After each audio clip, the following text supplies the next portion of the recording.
Hey guys, Schuyler here with Century 21 in Roseburg, Oregon. Just wanted to give you a quick run through with buying foreclosure properties and distressed properties. Kind of give you some heads up, maybe some red flags that you need to kind of watch for, and just educational stuff. And on top of that, I want to also offer a free complimentary foreclosure list. If you've been looking around and trying to find a list, I know they're hard to find good, solid lists that are actually complete. You can just shoot me your information, tell me what cities you don't want to look at homes in, and make sure I send you a tailored list for what you're looking for. And that'll give you most up-to-date foreclosure homes as soon as they hit the market, short sales, whatever you may be looking for.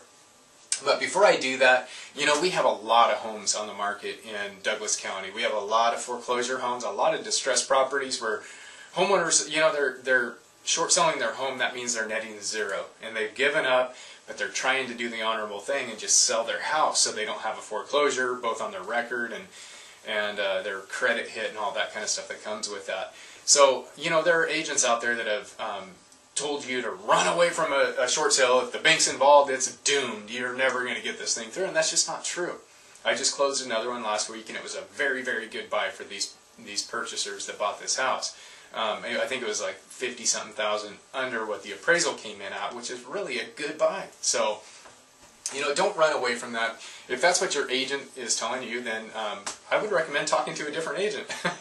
You don't have to call me, but talk to somebody that has experience selling foreclosure homes and short sales, and just understand that it can be done. It's well worth the wait in most cases. So the thing is, with buying a foreclosure home, you want to understand that the bank is the seller on a foreclosure, and they're not going to be providing for you a seller's property disclosure statement. If you're buying a short sale, you'll still get the property disclosure statement, which is to the best of the seller's knowledge, everything about the house, the ins and outs of the house. Because a short sale, the seller is still accepting the contract subject to the bank approving it. On a foreclosure, the bank is the owner. They've already foreclosed on it, and they can't tell you to the best of their knowledge because they don't know anything about it.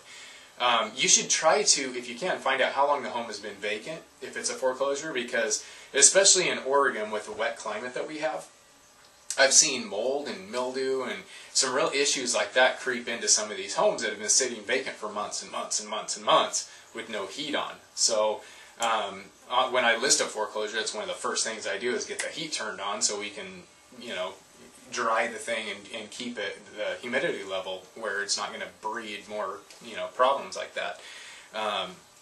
And so that's a big concern, especially in our area. You want to know about. Pay for inspections. The bank won't pay for your inspections 9 times out of 10, whether it's a foreclosure or a short sale. Get your inspections done. You can't skimp on that one. That's going to catch some of those problems like what I just described, and some other problems too that could come up. I've seen foreclosures with broken off plumbing under the house that we would have never known about without getting the inspections done first. You know, electrical problems. You just never know what mindset the person had when they moved out of the house.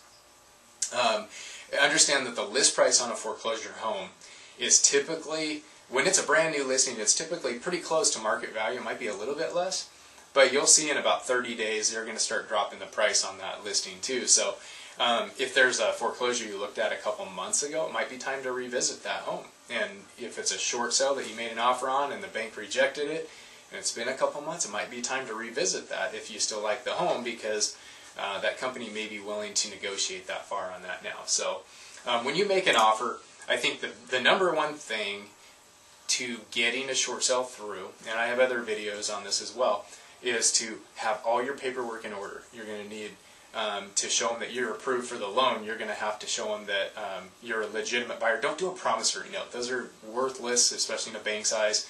Do a check, you know, put up earnest money for a check, and get an agent that knows what they're doing. Somebody that's been through the process, understands how to work with the banks and what they're going to be looking for. It'll really expedite your process and give you a lot better chance of success of closing your sale. So I hope this video helped. Jump online, roseburghomesforsale.com, and go ahead and just sign up for that free list, and you'll get that new list as soon as a new property hits the market in your email inbox. Call me if you have any questions. I'm always here to help. Thank you, and God bless.